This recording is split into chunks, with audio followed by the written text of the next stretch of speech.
오늘 말씀 제목 한번 따라하겠습니다. 다시 살아나리라. 힘있게 한번 더. 다시 살아나리라. 부활절에 우리가 관한 말씀, 부활에 관한 말씀을 나누면서 부활절을 지내려고 합니다.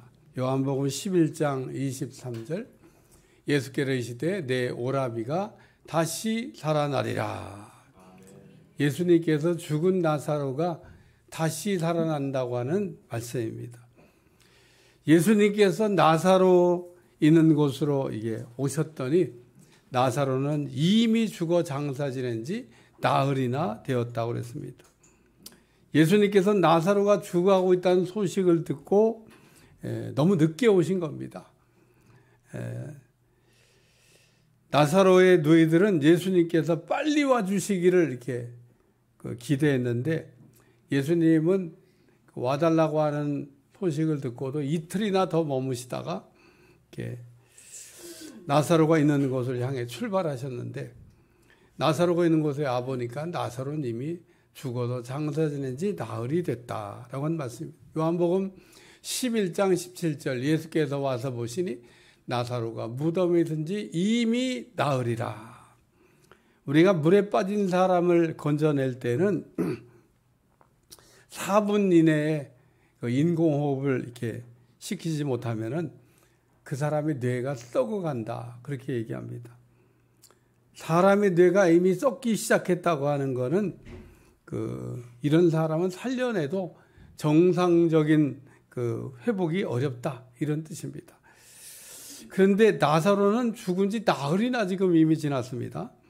그러므로 우리는 이 시간에 예수님께서 죽은 지 나사로를 다시 살려냈다고 하는 이 말씀을 이렇게 생각할 때, 이 사람은 이제 호흡이 멈추고 뇌가 이미 썩기 시작했기 때문에 살려내도 소용이 없겠구나 이런 생각을 해야 됩니다. 살린다고 해도 이전처럼 이게 돌아갈 수 있을까?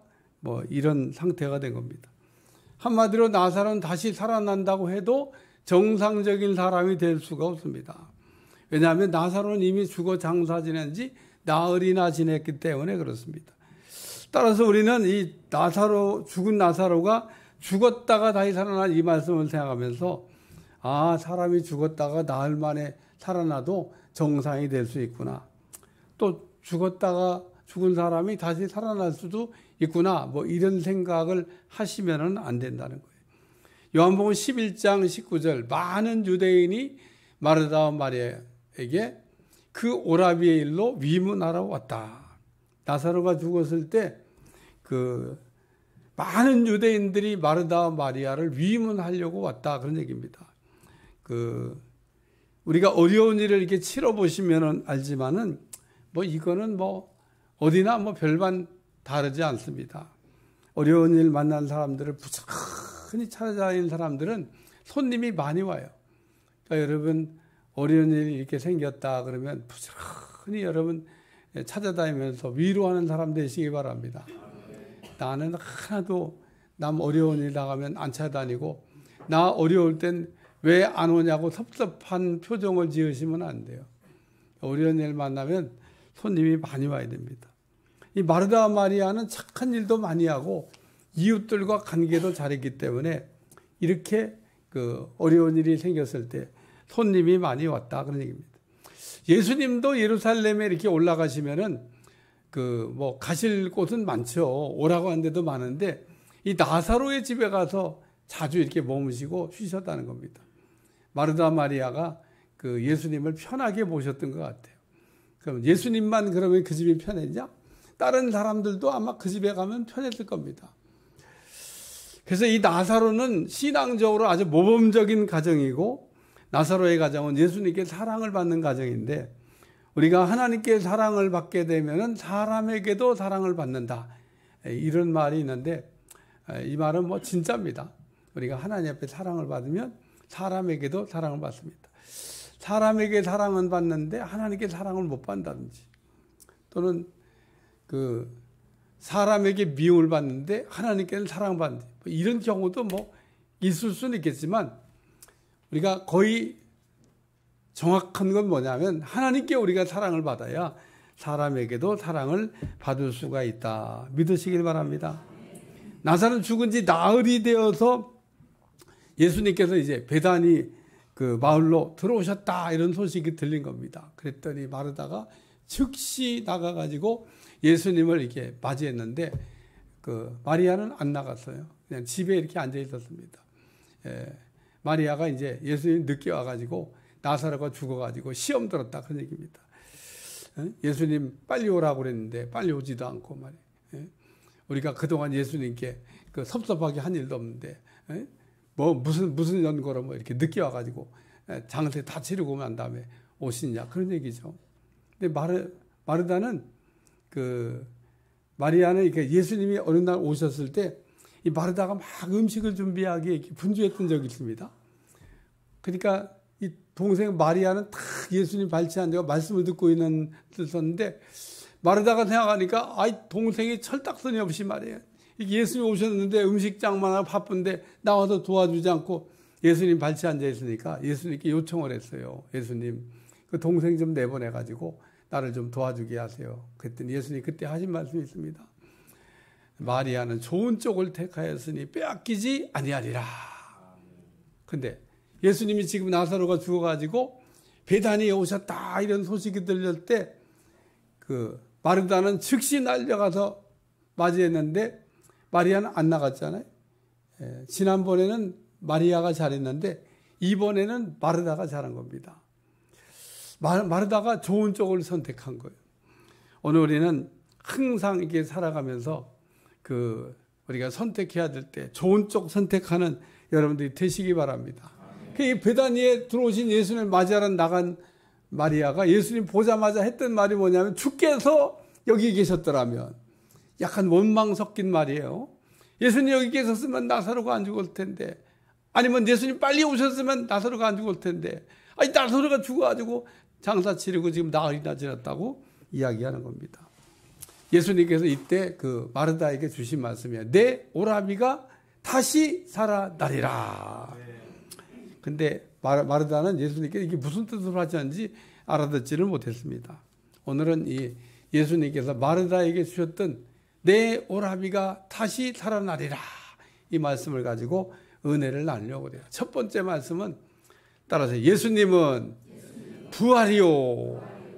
예수님이 부활이시다 이런 말씀입니다. 요한복음 11장 25절 예수께서 이르되 나는 부활이요 생명이니 나를 믿는 자는 죽어도 살겠고. 예수님께서 우리에게 늘 궁금한 게 한 가지 있습니다. 너희는 나를 누구라고 생각하느냐. 그래서 여러분 예수님이 누구라고 생각하는지 분명하게 알고 고백하는 여러분들이 되시길 위해 축원합니다. 예수님이 어떤 분이냐? 예수님은 부활이시다. 예수님이 부활이시기 때문에 죽은 나사로를 다시 살려내실 수가 있는 겁니다. 예수님 마르다에게 내 오라비가 다시 살아나리라 이렇게 말씀하시니까 이때 마르다가 예수님께 대답한 말이 있습니다. 마르다가 이르되 마지막 날 부활할 때에는 다시 살아날 줄을 내가 아나이다. 예수님은 마르다에게 내 오라비가 다시 살아난다 말씀하셨는데 마르다는 마지막 때 나사로가 다시 살아난다고 이게 대답을 지금 한 겁니다. 마르다는 예수님께서 나사로가 다시 살아난 말씀의 뜻을 마지막 때 살아난다고 하는 뜻으로 이해를 하는 겁니다. 근데 예수님께서 지금 하신 말씀은 그 나사로가 마지막 때 다시 살아난다는 얘기를 하신 게 아니에요. 지금 다시 살아난다고 말씀을 하신 건데 마르다가 예수님의 말씀을 알아듣지를 못했다. 그런 얘기입니다. 그러므로 우리가 하나님의 말씀을 들을 때마다 깨달을 수 있는 은혜가 여러분한테 임하시길 주여 축원합니다. 그래서 우리 이것도 기도하셔야 돼요.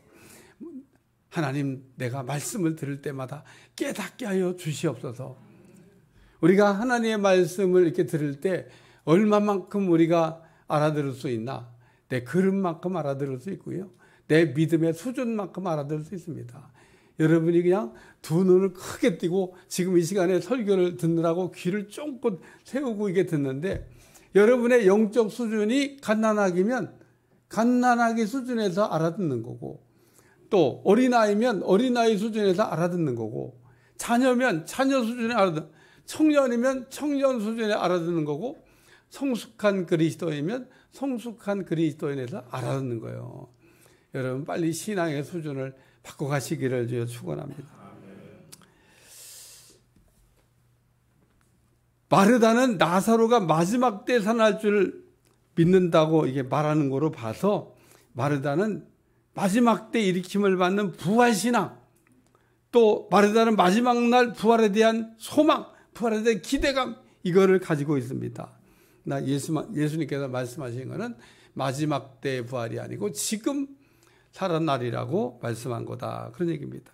나는 부활이요 생명이니 나를 믿는 자는 죽어도 산다. 따라서 나는 부활이요 생명이니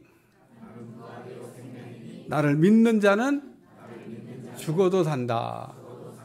다 같이 시작. 오늘 여러분이 이 말씀만 외우고 가셔도 은혜가 되는 겁니다. 나는 부활이요 생명이니 나를 믿는 자는 죽어도 산다. 예수님께서 마르다에게 하신 말씀은 마지막 때 산다고 말씀하는 게 아닙니다. 나를 믿는 자는 죽어도 산다. 예수님을 우리가 믿으면 죽어도 살려주시는 겁니다. 우리가 마지막 때 다시 살아나는 거는 뭐 지극히 당연한 일인 거죠. 여러분 뭐 그거야 뭐 부정할 수 없는 그 현실 아니겠습니까? 근데 중요한 거는 지금 살아나야 된다는 거예요. 나는 지금 살아나고 싶은데 여러분 자꾸 마지막 때의 부활을 생각하고 있으면 안 돼요. 예? 나는 지금 부활이 필요한데 언제 그 일어날지 앞으로 될지 안 될지도 여러분 믿음이 확신도 없는 마지막 때 부활을 자꾸 생각하고 있어요. 예수님은 내 오라비가 지금 다시 살아난다는 겁니다. 우리 인생을 살아가면서 우리는 이렇게 두 가지의 죽음을 맞이하는데 하나는 육적인 죽음, 또 하나는 영적인 죽음이 있습니다. 우리가 인생을 살아가면서 살았다고 하지만 죽은 것 같은 삶을 사는 사람도 있습니다. 예수님께서 사대교회에게 했던 말씀이 있습니다. 너는 살았다고 하나 죽은 자다. 여러분 살아있다고 다 살아있는 게 아니에요. 사대교회처럼 살아있기는 한 것 같은데 죽은 것 같은 지옥 같은 삶을 사는 사람들이 많습니다. 예수님은 사대교회에 말씀하시기를 너는 살았다 하나, 그러니까 사대교회는 살았다고 얘기해요. 우린 살아있어. 우린 살아있지. 근데 예수님은 근데 넌 죽었어. 우리가 불신자를 보면 살아있는 것 같이 보입니다. 여러분 세상 나가면 불신자 많이 있지 않습니까? 근데 불신자를 여러분 이렇게 한번 보세요. 살았습니까? 죽었습니까? 살아있는 것 같아. 예. 제가 볼 땐 죽었는데. 예? 제가 볼 땐 불신자가 죽어있는데 본인들은 살아있다고 생각합니다. 뭐 뭐든지 다 열심히 하고 있지 않습니까? 뭐 먹는 것도 열심히 하고 일도 열심히 하고 뭐 공부도 열심히 하고 뭐 안 하는 게 뭐 있어요? 열심히 살고 있으니까 꼭 살아있는 것 같아요. 제가 꽃을 늘 예를 드는데 이 꽃이 살아있으나 죽은 겁니다. 살아있는 것 같이 보여. 여러분 살아있는 것 같이 보이지 만약에 이게 진짜 죽었으면 썩은 냄새가 나야 돼요. 이게 다 썩은, 그걸 갖다 버립니다. 근데 이 꽃은 살아있는 것처럼 보이지만 이건 죽은 겁니다. 왜 죽은 거냐? 이걸 자르지 않았으면 나무에 붙어 있으면 얘가 살아있는 건데 나무에서 잘라냈기 때문에 얘는 죽은 거라는 거예요. 그러니까 살은 것 같으나 죽은 거라는 겁니다. 오늘 불신자가 이게 꽃같이 보입니다. 예쁘게 보여요. 그렇기 때문에 불신자들을 보면 살아있는 것 같아. 그런데 우리 주님은 죽었다고 얘기하는 겁니다. 오늘 우리는 살면서 죽은 것을 알아야 되는데 살아있다고 자꾸 이렇게 착각을 하는 겁니다. 내가 진짜 살아있어야 되는데 진짜 살아있지도 않으면서 살아있다고 자꾸 생각을 해요. 우리는 육신적인 죽음이 왔든 영적인 죽음이 왔든 하나님과 교제 안 되는 죽음이 왔든지 간에 우리는 죽어도 산다고 하는 말씀을 붙드시기를 주여 축원합니다. 예수님은 부활이시고 부활이기 때문에 우리가 예수님을 이게 붙들면 죽어도 다시 살게 되는 은혜가 임한다는 거예요. 우리는 이 부활에 관한 말씀을 생각하면서 아론의 쌍난 지팡이를 우리가 잊어버리면 안 됩니다. 이스라엘 백성들이 어느 날 왜 아론만 제사장을 하냐 이러고 불만을 했어요. 그러니까 하나님이 그럼 지팡이들을 다 갖고 와봐라 그랬습니다. 그래서 12지파를 대표하는 지팡이를 쫙 갖다 놨는데 참 신기한 거는 아론의 지팡이에서만 싹이 나고 잎이 나고 열매가 맺었어요. 근데 여러분 지팡이는 마른 막대기지 거기서 싹이 나고 잎이 나고 열매를 맺을 수가 없어요. 우리 주님께서 마른 막대기 같은 생명을 잃어버린 에스겔 골짜기 뼈 같은 우리를 다시 일으켜서 살려주실 수 있다는 부활에 관한 말씀을 그렇게 우리에게 알려주신 겁니다. 오늘 예수님 안에 우리가 들어가게 되면 마른 막대기 같은 우리가 생명을 얻어가지고 살아있는 역사가 일어나게 될 줄로 믿습니다. 그래서 오늘 나사로가 죽어 사흘이 되었지만은 예수님을 믿으니까 죽어도 다시 산다고 하는 이런 역사가 일어났는데 오늘 죽어도 다시 사는 이 말씀이 여러분의 내마가 되시기를 주여 축원합니다. 예수님께서 내 오라비가 다시 살려고 하니까 마지막 때에 살겠다고 얘기했던 마르다가 어떤 그런 고백이 아니라 지금 여러분이 믿으면 여러분의 인생에 새로운 장이 열려지게 될 줄로 믿습니다. 두 번째 말씀은 따라 예수님을 믿는다면 우리가 예수님을 믿으면 영생하리라고 하는 말씀입니다. 요한복음 11장 26절 무릇 살아서 나를 믿는 자는 영원히 죽지 아니하리니 이것을 내가 믿느냐. 우리가 예수님을 알고 예수님을 믿으면 그 예수님께서 우리에게 영생을 주신다고 하는 그런 말씀입니다. 우리가 이 땅에 사는 동안 꼭 필요한 게 뭐냐 하면 믿음이 필요합니다. 그리고 우리가 살아서 예수님을 믿는다 그러면 영생을 얻게 된다는 거예요. 오늘 우리가 살아있는 이때에 예수님을 믿으면 우리 하나님께서 영생을 주신다고 하는 말씀입니다. 예수님께서 하신 말씀 나는 너희에게 생명을 주려고 왔다. 나는 너희에게 영생을 주려고 왔다. 그래서 오늘 우리가 살아있을 때 믿으면 영원히 안 죽게 된다는 겁니다. 오늘 우리가 살아서 예수님 믿으면 영원히 안 죽게 된다고 하는 이 말씀을 잊어버리지 않기를 주여 축원합니다. 우리가 예수님을 살아서 믿으면 영원히 죽지 않는다는 이 말씀은 우리가 죽고 난 다음에 천국 가서 영생한다는 말씀도 그 안에 포함되어 있지만 이 말씀이 우리에게 주시는 뜻은 지금 여기서부터 영생이 시작된다는 거예요. 제가 늘 얘기하지만 아니 땅에서도 천국이 없는데 죽고 난 다음에 천국이 있을까? 제가 보장 못해요.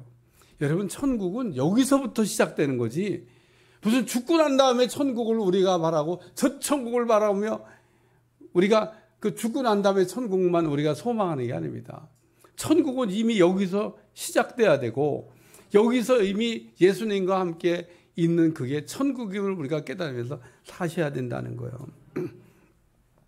마르다는 마지막 때 부활할 줄 살아날 줄 믿는다고 그랬는데 예수님께서 재림하실 때 일으킴 받는 것을 믿는다고 그랬는데 오늘 예수님은 그게 아니라 네가 지금 여기서 살아서 믿으면 영생을 하리라. 그래서 오늘 천국은 여기서부터 시작돼야 될 줄로 믿습니다. 어떤 분들은 예수님을 믿다가 죽었는데 천국에 갔을까요? 안 갔을까요? 뭐 이런 질문을 물어본 분도 있어요.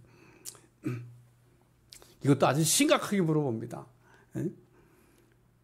왜 이런 질문을 하는 겁니까? 예수님을 믿다가 죽었는데 천국과 영생에 대한 확신이 없기 때문에 이런 질문을 하는 겁니다. 오늘 우리가 이 땅에 사는 동안 적어도 내가 영생을 얻었다고 하는 거, 내가 천국에 들어갈 수 있다고 하는, 천국에 들어와 있다고 하는 것을 확실하게 믿고 사는 여러분들이 되시기를 축원합니다. 찬송가에 이런 게 있어요. 영생을 맛보며 주 안에 살리라. 이 영원히 산다고 하는 이 영생의 기쁨이 이 땅에서부터 시작돼야 될 거를 우리 주님이 말씀하는 겁니다. 우리 주님이 하신 말씀, 살아서 믿으면 따라서 영생하리라. 세 번째 말씀입니다. 따라서 예수님이 물으시면, 예수님이 우리에게 이렇게 이것을 내가 믿냐, 내가 부활을 믿냐 이렇게 물어보면 예수님이 그리스도가 되십니다 하는 걸 분명하게 믿는다고.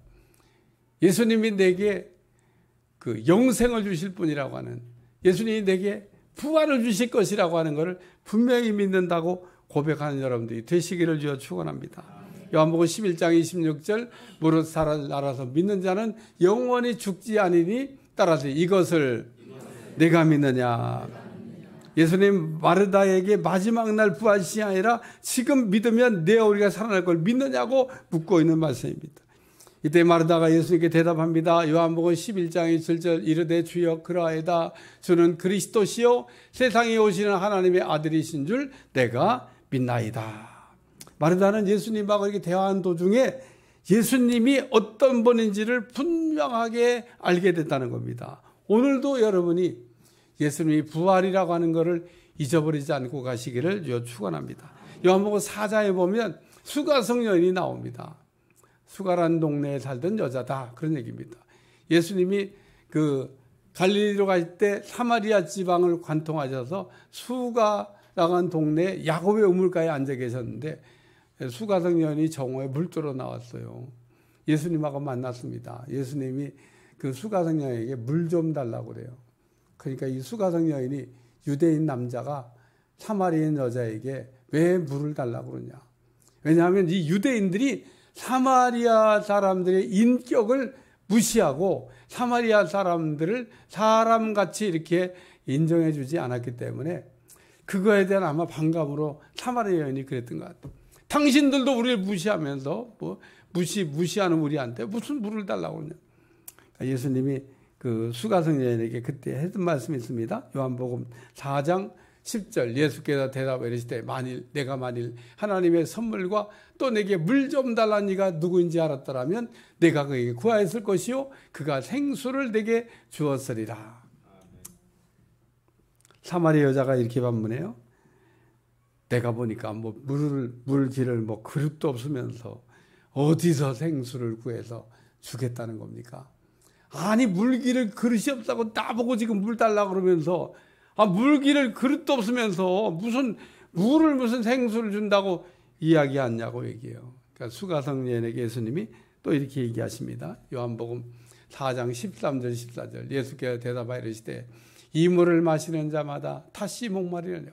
내가 주는 물을 마시는 자는 영원히 목마르지 아니 내가 주는 물은 그 속에서 영생하도록 솟아나는 샘물이 되리라.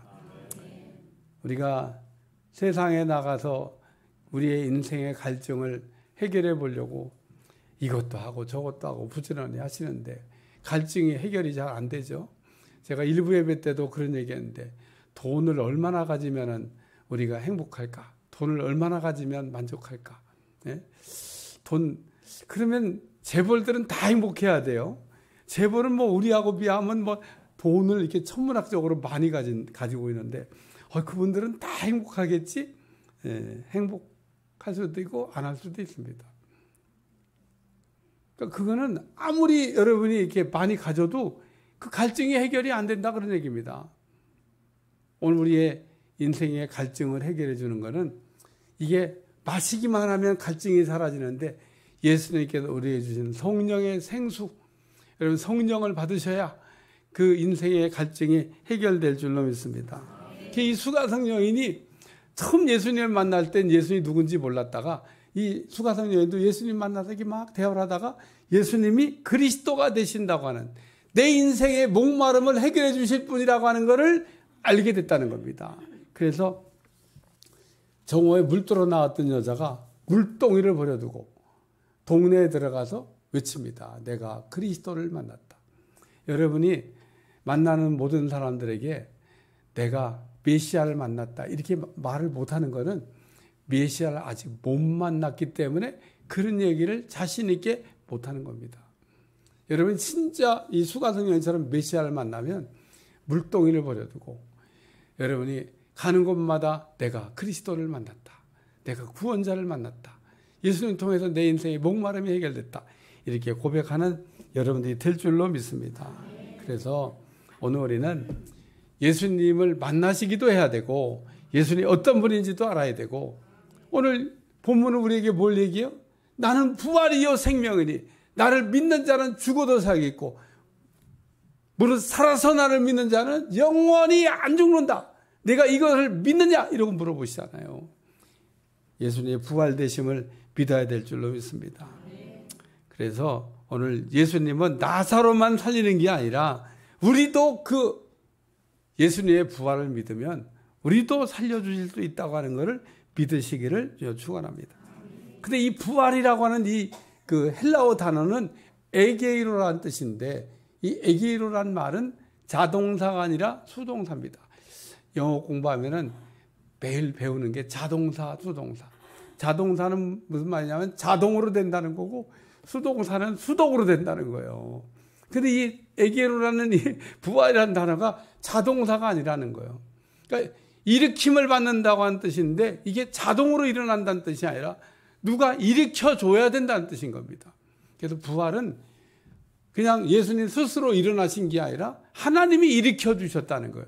그게 부활인 겁니다. 여러분 이 일으킴을 받았다고 하는 이 부활의 사건을 확실히 알고 믿으시길 바랍니다. 왜 그러면 우리 주님은 십자가에 죄인처럼 달려서 죽으셨는데 하나님이 그 십자가에 달려 죄인처럼 죽으신 예수님을 일으켜 주셨냐? 예수님은 죄가 없는 의인이었다는 겁니다.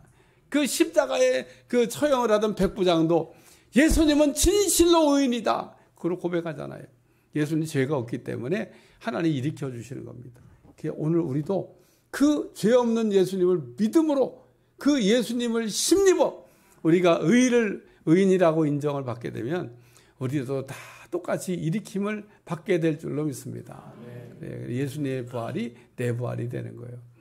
부활절이 되면은 가실 때 꼭 하나씩 드릴 때 계란을 이렇게 하나씩 드립니다.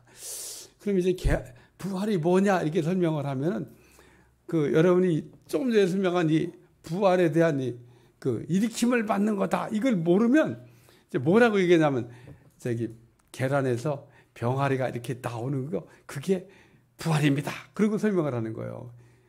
계란에서 무슨 병아리가 나오는 게 부활이에요. 그건 부활이 아니고 따라요. 부화. 따라 부화. 그건 부활이 아니고 부화. 그래서 부화된다 그러지 부활된다고 하는 게 아니에요. 그냥 이게 그 생명이 나오는 의미로 그 좀 비슷하니까 우리가 부활절을 우리가 지키면서 그냥 우리가 계란을 이렇게 그 상징적 의미로 먹는 거지. 어디 가가지고 부활이 뭐냐 본데 저기 계란에서 병아리가 이렇게 나오듯이 이게 나오는 게 부활입니다. 이렇게 설명하면 그 무식한 사람이 되는 거예요.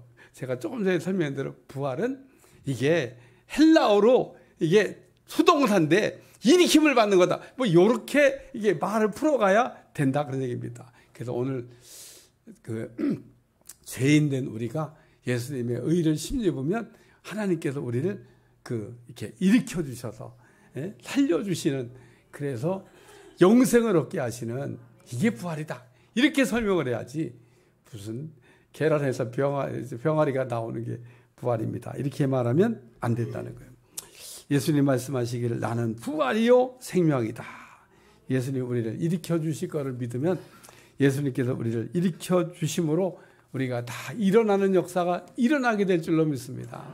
기도하겠습니다. 하나님 오늘도 부활의 아침에 우리 주님이 사망 권세를 깨뜨리고 이렇게 부활하시는 것을 우리가 생각하면서 예수님의 부활이 내 부활이 되게 하시고 나도 우리 주님처럼 일으킴을 받는 역사가 일어나게 하여 주옵소서. 예수님의 이름으로 기도합나이다. 아멘.